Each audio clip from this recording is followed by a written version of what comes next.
Good morning, I'm Craig DeGrelli. It's Monday, November 18th, 2024, and these are your Unbiased Updates.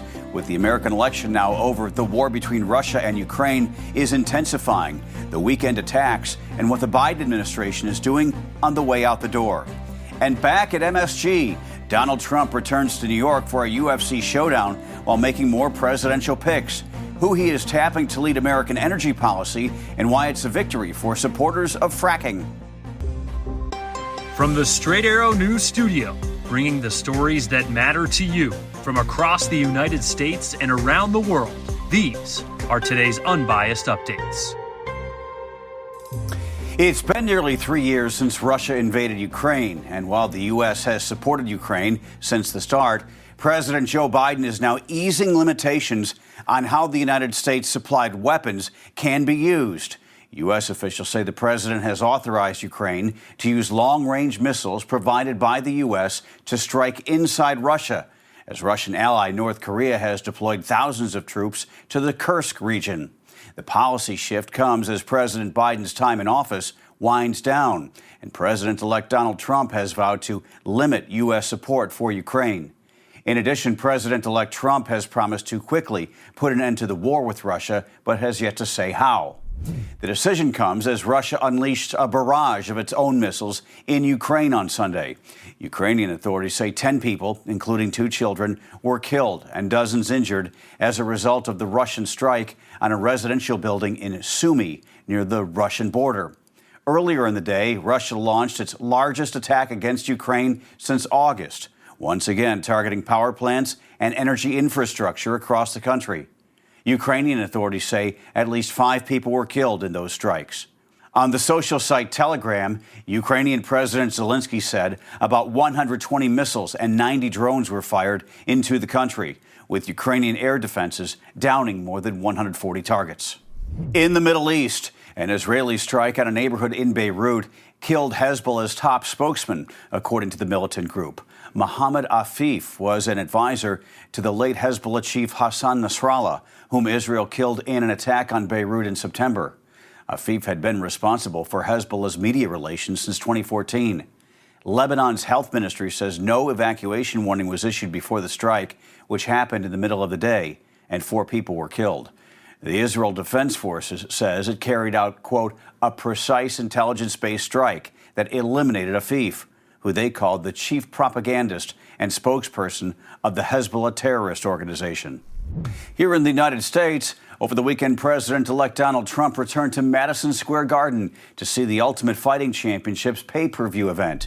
It was the first time Trump was back at the New York City venue since his rally last month, and he received a roaring applause from the UFC crowd on Saturday night, including hearing chants of USA, USA.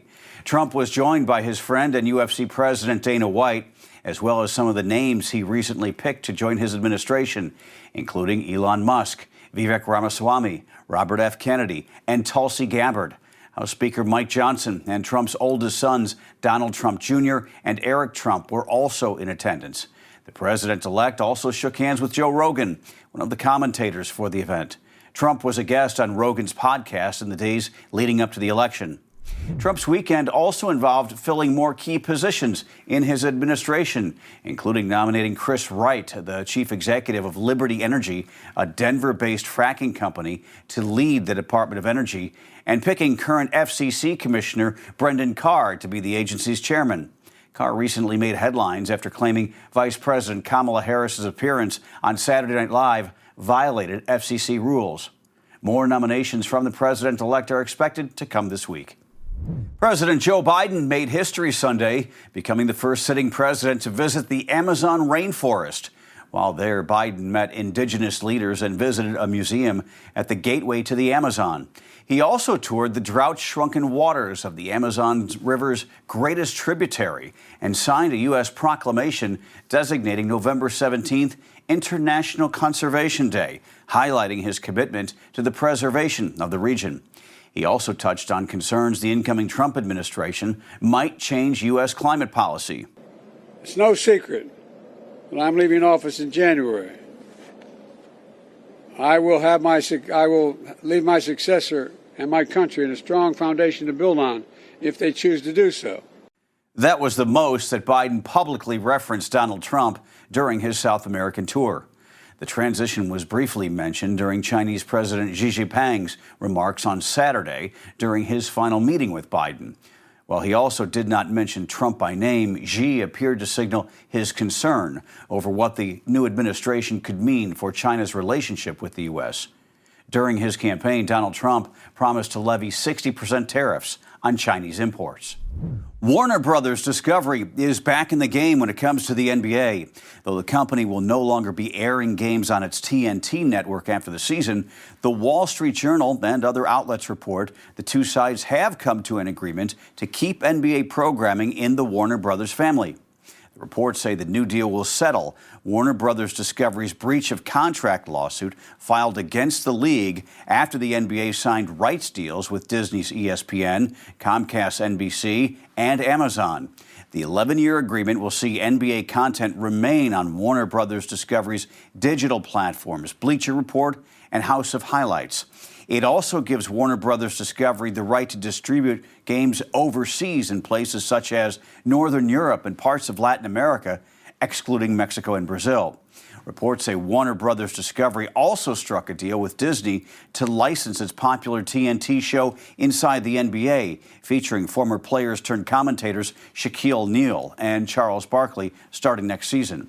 The show will air throughout the season on ABC and ESPN. The deals are expected to be officially announced this week. Finally this morning, we'll end with a question. Did you watch the big fight on Netflix on Friday night?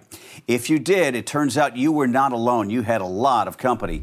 Netflix says 60 million households tuned in live to watch the boxing match between former heavyweight champ Mike Tyson and YouTube sensation turned boxer Jake Paul. The fight peaked at, get this, 65 million concurrent streams. After 8 rounds, the 27-year-old Paul defeated the 58-year-old Tyson in a unanimous decision. Netflix also says 50 million households watched the co-main event that saw Katie Taylor retain her championship against Amanda Serrano, which the streaming giant says would make it the most watched professional women's sporting event in United States history. Netflix says more information like total viewers will be released later this week. And despite viewer complaints of issues such as buffering, all these numbers bode well for the streaming service. Their future live sporting events include NFL games on Christmas Day and WWE weekly programming starting next year. I guess you could say for Netflix that fight was a knockout.